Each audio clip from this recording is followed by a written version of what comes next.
Hi, everyone. Steve Adubato. That's right. It's Lessons in Leadership. You see the graphic up. You know it's Lessons in Leadership because the lovely and talented, what is it, a game show? Mary Gamba is here. Mary, we'll introduce our great friends, our guests in a second. Every time people watch Lessons in Leadership over time, your hair is getting longer and longer. What's It sure up? is.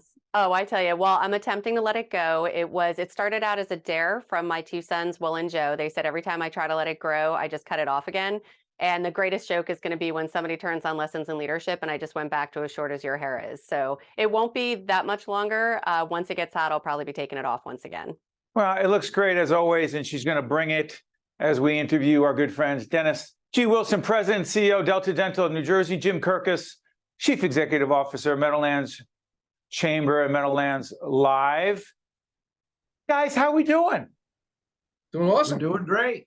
Good. Come on, you got to bring it. It's the first show of the day. We had a long Hey, we're today. doing great. Just back on Mary's hair here. You know, long is nothing. Gray takes work. Just saying. That's what hair dye is for. Yes, and thank you to no. Rachel who does my hair. She does an amazing job.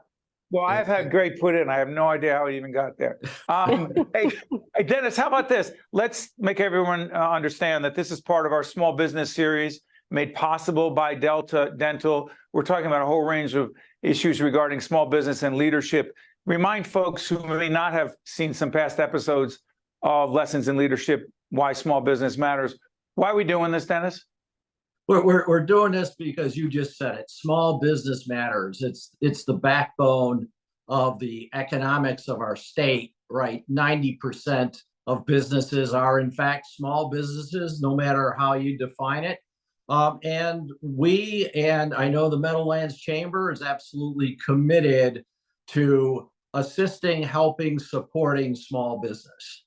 Well said. And by the way, Jim is a trustee of the Caucus Educational Corporation, our sister not-for-profit production company. Jim, tell everyone what the Meadowlands Chamber is. We will put up the website so people can find out more. We're media partners as well with Meadowlands Chamber. Please, Jim.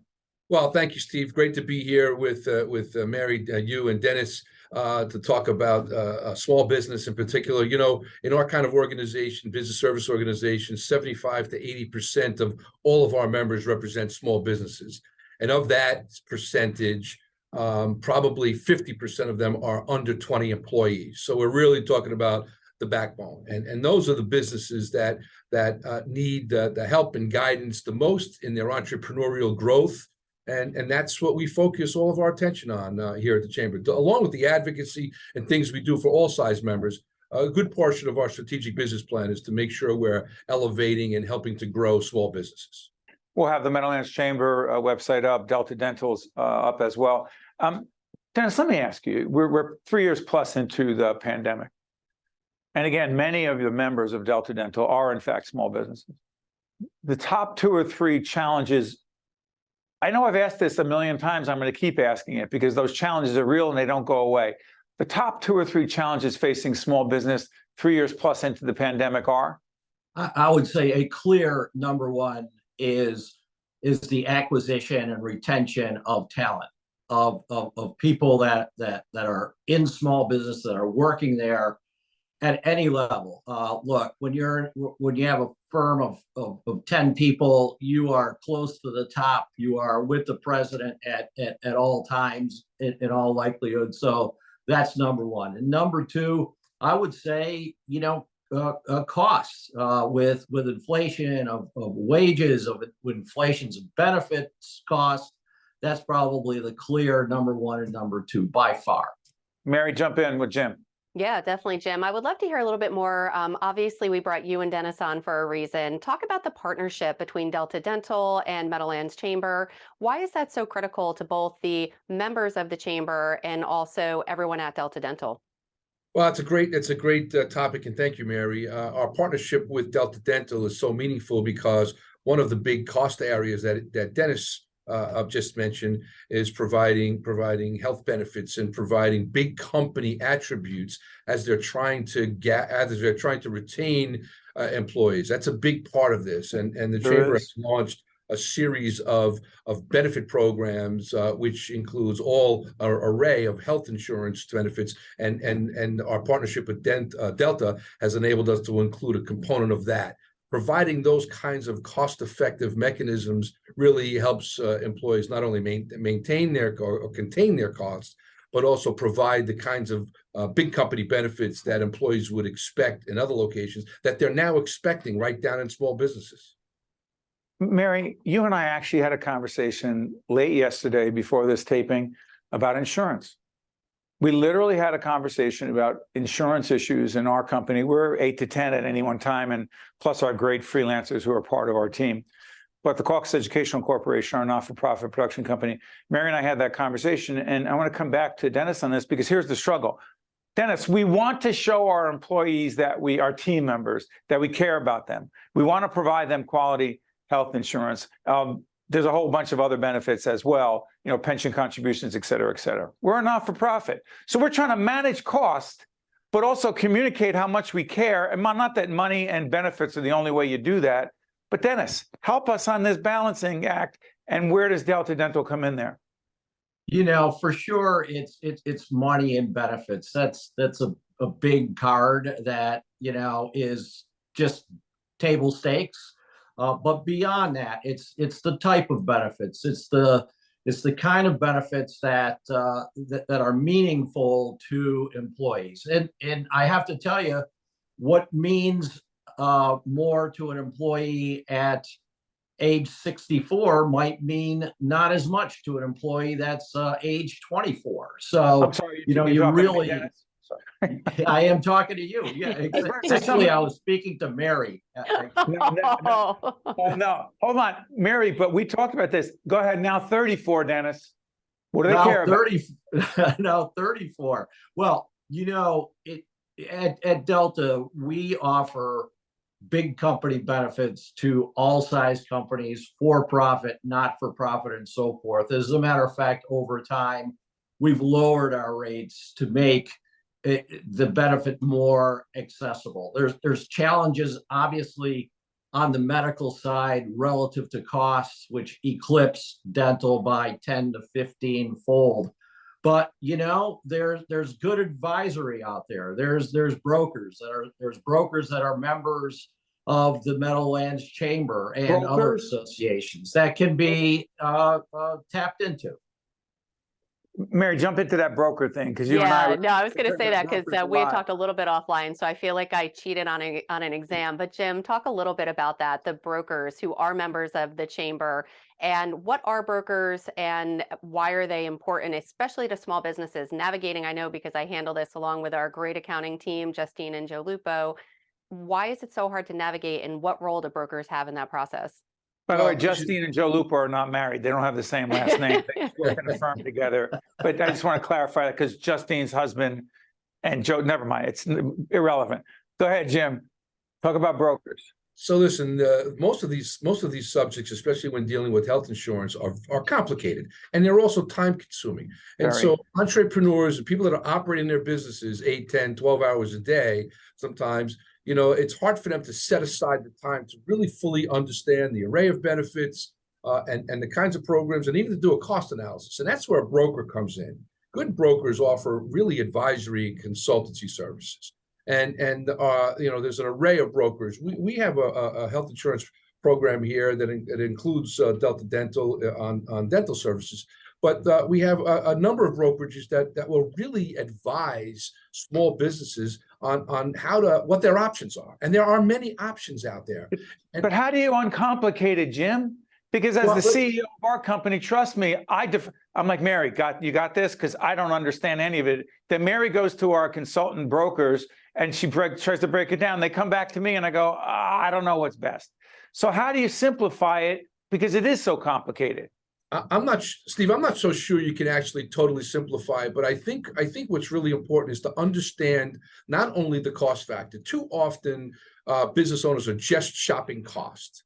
I think the options and the types of benefits that are involved in those costs and what they can do to elevate over a period of time, like even with us in our small business, we're just like you, Steve. The chamber is a small not-for-profit. I got 7 employees. and I need to do for them what they would get outside. And so when I sit down with our broker that helps us with our package, I talk about, okay, this is what we can afford to do this year. Tell me about the style of services, the style of benefits in that package, and maybe we can elevate it next year if our budget grows and as we grow and become more successful, and then you can move that project. That's like a business plan. Yeah, Dennis, real quick on what Jim just said. The ability to navigate the insurance world, the health insurance world in particular, right, is a leadership trait. I mean, this is lessons in leadership, but is it not a leadership trait? Even if you don't know how to do it yourself, you have a team, you build a team inside and outside the organization to get it done. Or am I making too much of that?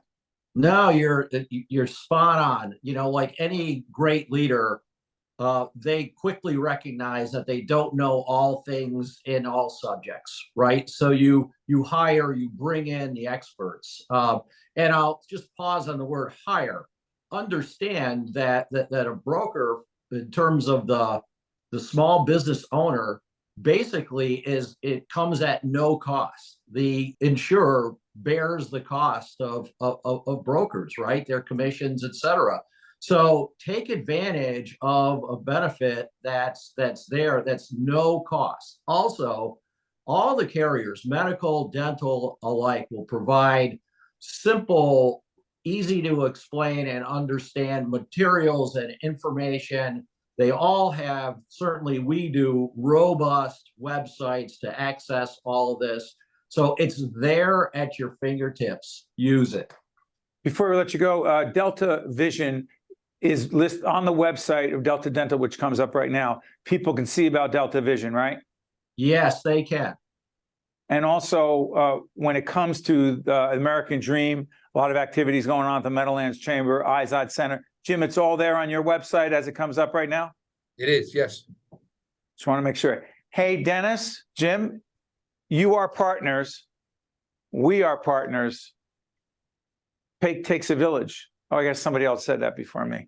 Dennis, Jim, thank you. Mary is coming back right after this, and we have a great guest coming up people will recognize. We're talking about a whole different set of issues around leadership. Dennis, Jim, thanks so much for joining us on Lessons in Leadership. You're great partners. And by the way, Small Business Series made possible because of Delta Dental's commitment to important public information and sharing it. Thanks, gentlemen. Thank you. Be right back after this. This edition of Lessons in Leadership is made possible by the Buccino Leadership Institute at Seton Hall University, Prager Metis, Valley Bank, the International Union of Operating Engineers, Local 825, the North Ward Center, the New Jersey Sharing Network, Delta Dental of New Jersey, Fedway Associates, Inc., Veolia, Resourcing the World, Choose New Jersey, and Seton Hall University, showing the world what great minds can do since 1856. This is Mary Gamba. If you want more leadership tips and tools, log on to stand-deliver.com. That's stand-deliver.com. Promotional support for this edition of Lessons in Leadership with me, Steve Adubato, and my colleague, Mary Gamba, has been provided by NJ.com, NJBIA, and New Jersey Business Magazine, CIANJ, and Commerce Magazine, and Meadowlands Media, a print and digital business news network. Most people don't think about where their water comes from, but we do. Veolia, more than water, resourcing the world. Welcome back to Lessons in Leadership. Before we introduce our guest, Mary, do me a favor. I'll put you on the spot. Can you just, you know where I'm going. Can we plug our sponsors, because we appreciate those who pay our bills? Yes, and for those that watch regularly, as soon as I put my glasses on, you know we're going to be plugging sponsors because I can't read without them. So we want to thank Prager Metis, Cheese New Jersey, one of our newest sponsors of Lessons in Leadership, Valley Bank, New Jersey Sharing Network, Seton Hall University, and the Buccino Leadership Institute, the International Union of Operating Engineers, Local 825, Veolia, the North Ward Center, Fedway Associates, and Delta Dental, who you just saw on the previous segment. So thank you so much for making this show possible. Yeah, sorry, we have no more time. We had to name our sponsor. That's a lot of great sponsors. Yeah. And by the way, somebody who understands sponsors, fundraising, and having to work at no money, no mission is our great friend Kim Guadagno, who is not only the former Lieutenant Governor of the great state of New Jersey, she's the Executive Director of Mercy Center. The website will be up for Mercy Center. Kim, it is so great to have you on Lessons in Leadership. Welcome. Well, thank you very much, Steve. We have a lot to talk about, I think. We do. And as we put up Mercy Center, the website, and also disclose that we're doing a leadership and communication seminar series at Mercy Center starting. We're actually in the spring of 2023. We're going to be doing for the next several months. Kim, tell everyone what Mercy Center is so people can find out more and, frankly, find a way to give back. So Center. It's very simple. We just want to end generational poverty in our lifetime. It's a very simple mission. We want to feed everyone, and we want to make sure that they don't ever have to come back to our food pantry or use our day services, our therapeutical services ever again. And we do that by feeding their emergency needs. So we have a free pantry that is open 5 days a week. And then we have 13 licensed therapeutic social workers who speak 5 different languages. And then finally, we have a school for girls 4th to 8th grade, because the idea is get people a great education so they can get out of the generational cycle of poverty. Based where, Kim? Where are you based? We're in Monmouth County. We started out about 2.5 years ago, just in the greater Asbury Park area, but with all of our therapeutic services, we are now in 4 separate counties doing some kind of valuable work to help stabilize people's families. Excellent. I just want to acknowledge our mutual friend, Larry Downs, who facilitated the discussion so that we could be able to do what we're doing at Mercy Center. Let me ask you this, Kim. Since it is Lessons in Leadership, and by the way, check out steveadubato.org for our public television program, and we did a great interview with Kim there. Kim, on leadership, 3 years plus into the pandemic, what would you say the most significant change has been in your leadership approach to leadership? How have you changed as a leader because of COVID? Oh, I'm much more empathetic.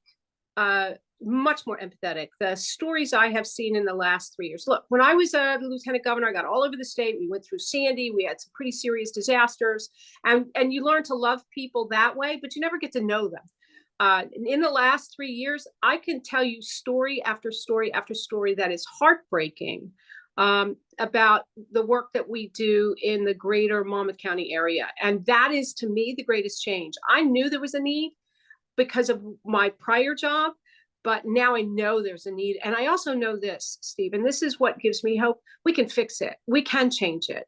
It takes a lot of work. It takes a lot of people, both giving and being willing to get help. But we can make this happen. I'm confident in that. Mary. Yeah, definitely, Kim. Can you talk a little bit about women in leadership and the importance of women being mentors, coaches, especially to our young girls today, especially tied to the Sisters Academy? Well, the Sisters Academy is a private independent school on the west side of Asbury Park. I mean, such a tough neighborhood that a month ago we had a shooting literally on the front steps during school hours. That's how tough the neighborhood is. That's why the school is there. And that's why we need it first, because we want to create small, strong, independent women. You get into a good high school, and then you're going on to college or a tech school that's going to get you out of that cycle of coming to the pantry every day. So to answer your question, what we do at the school is we bring in women that look like the students. So all of my students are Black Americans, and not African Americans. They're Black Americans. They could be Islanders, they could be Haitians, they could be African Americans. But what we want to do is bring in successful women. I'll give you one example. I'm sure you know Margie Perry, who runs a great construction business. She's on our board of trustees. Oh, there was an accident. But no, she's the best. She came down. Margie's the best. She is a truth teller. She'll tell you the truth. She'll talk to them one-on-one, and she's not afraid to tell them, yeah, it's going to be hard. Wake up, get a good education, and then get out there and go get it. And she's been fabulous for us because, I can talk all I want, blah, blah, blah, but I don't live in their world. Margie comes from their world. So we like to bring women leaders like that in, Mary, just to make sure these girls have role models. Who was yours, Kim? Who was your role model? Oh, as a leader, being a leader. I go back and forth. My dad, he was a broadcaster, so you could appreciate this. He moved 25 times before I was 25 years old. Every time he made his numbers, he moved to a larger market. And when he Market, did make his numbers, he moved out of that market. So why was he a leader? Because he was able to take his 5 kids and say to them what he believed in, what he thought was the right thing to do. He was very Catholic. He was very mission oriented. He was very centered on getting to a goal.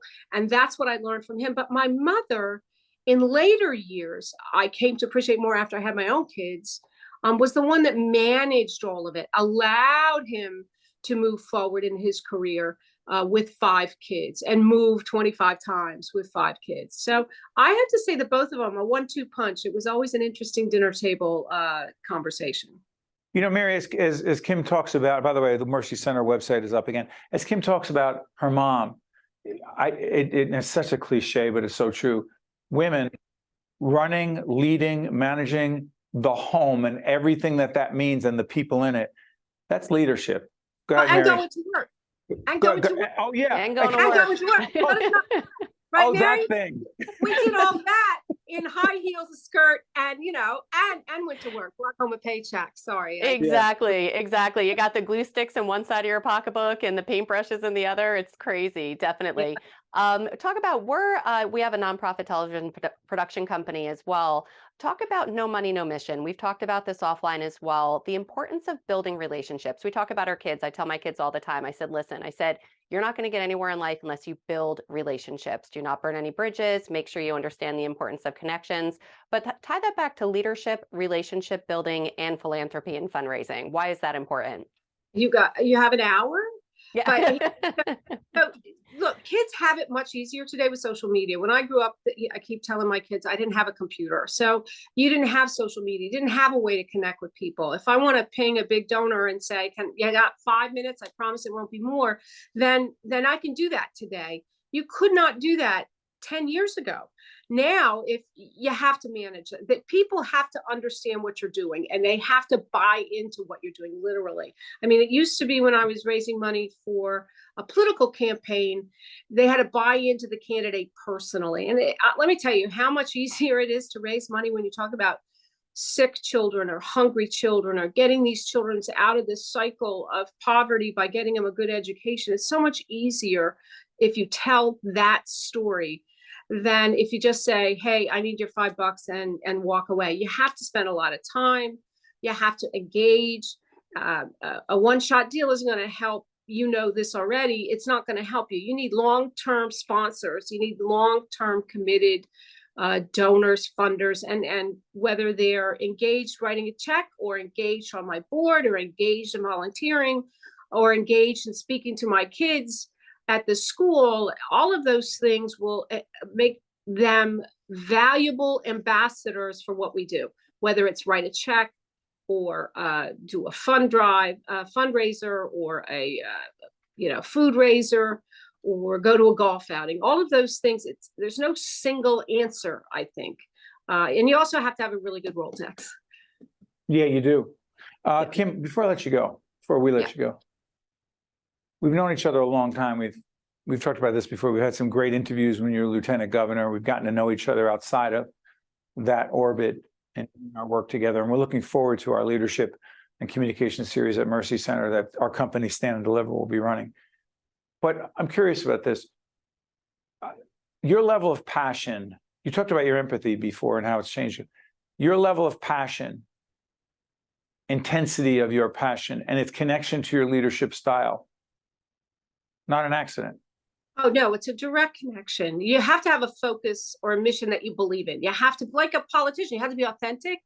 But when you are in the nonprofit world, you have to believe it. It has to be in your heart. Or as I like to say, if you don't cry once a day doing what we do, then you're not connecting with the people that you serve, which are the people coming in off the street needing help. And to me, if you don't cry once a day, I don't want you in my organization. You're not going to be helpful to anybody. So you need to focus. You need to be really, really flexible. So COVID made you very flexible. And then you need to have the guts to carry through and follow through on every little thing that comes across your desk. Yeah, I always tell Mary, when I stop caring about spell checking things and looking what's going on in the air and criticizing and, hey, I don't like the way that looks, That's when I know I don't care enough to do this anymore. Kim, thank you so much. We appreciate the work that you're doing with your colleagues at Mercy Center. We look forward to coming down there and joining the team and working with you. All the best, Kim. Thanks, Steve. Thank you, Mary. See you later. Lessons in Leadership. That's Kim Guadagno. That's Mary Gamba. We'll be right back. Promotional support for this edition of Lessons in Leadership with me, Steve Adubato, and my colleague, Mary Gamba, has been provided by NJ.com, NJBIA, and New Jersey Business Magazine, CIANJ, and Commerce Magazine, and Meadowlands Media, a print and digital business news network. Most people don't think about where their water comes from, but we do. Veolia. More than water. Resourcing the world. All right, Mary, we have about 2.5 minutes left. Thanks to Kim Guadagno. Thank you to our friends at Delta Dental Dentists, and also Jim Kirkos at the Chamber, Meadowlands Chamber. Mary, real quick, I came across an article in the New York Times. Yeah, I still read this Sunday New York Times. This was in the business section. How to stamp out meetings that go on and on. Look, we've talked about meetings forever. The new book coming out, Mary, what's the name of the new book? Lessons in Leadership 2.0, the tough stuff. Coming out when?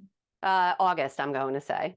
Yeah, you just made that up. So no, the book is not made up, but when it's coming out is. There's a big section on meetings, and frankly, let me be crass, why our meetings suck so bad. This article in the Times talks about the fact, it's a great quote from a professor over in North Carolina at Charlotte University, said, meetings in and of themselves don't cause problems because they were not created with a sadistic mindset. What he's saying is most managers and leaders don't intend to punish us in meetings, but we do. Why are we punishing people in meetings, Mary, all the time, back to back, in and out? Zoom, we don't know any better. We don't know any better. Most leaders, now I'll have you, most of the meetings are necessary to some degree, but the meeting can be 5 minutes, 10 minutes. The meeting does not need to include the entire team or the guy down the block that you just decided to invite. So you have a larger group in that room or on that Zoom meeting. But yes, we just don't know any better. So the more that we talk about it, the more that we put it out there, literally, we can fix the problem.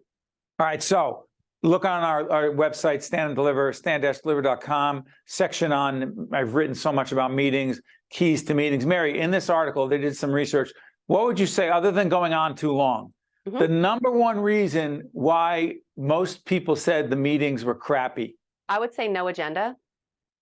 That was in there, but I feel like we're in Family Feud. All right, so you've got no agenda, too many people in the meeting. The facilitator sucks, right? The facilitator facilitator sucks, but something else about the meeting leader. Not only that he or she, they suck at facilitating. I see, goodbye, Alvin. Don't worry. We have to go.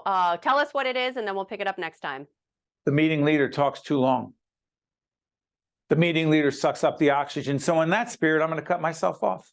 Good job. Steve Adubato, Mary Gamba, these meetings just keep rolling every Sunday. News 12 Plus. Go online, see us. That's Mary. This is Steve. That's Alvin behind the scenes. And I have to tell you, Alvin's not on camera. He's got the funkiest shorts you've ever seen. I'm going to find a way to get him on camera soon. See you next time on Lessons in Leadership.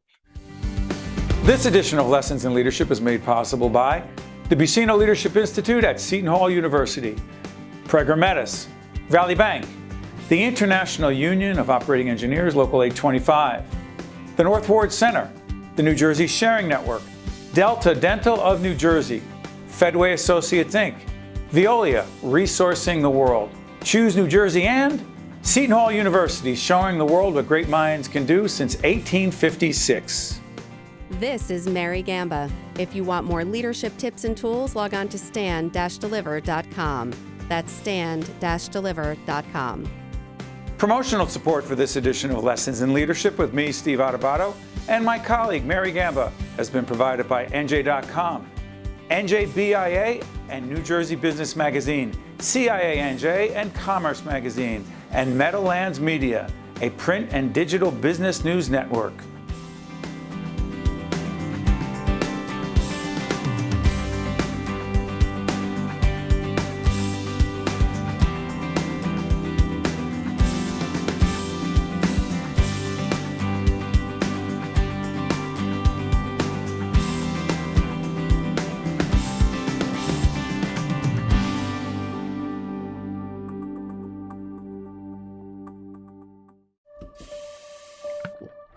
Most people don't think about where their water comes from, but we do. Veolia. More than water. Resourcing the world.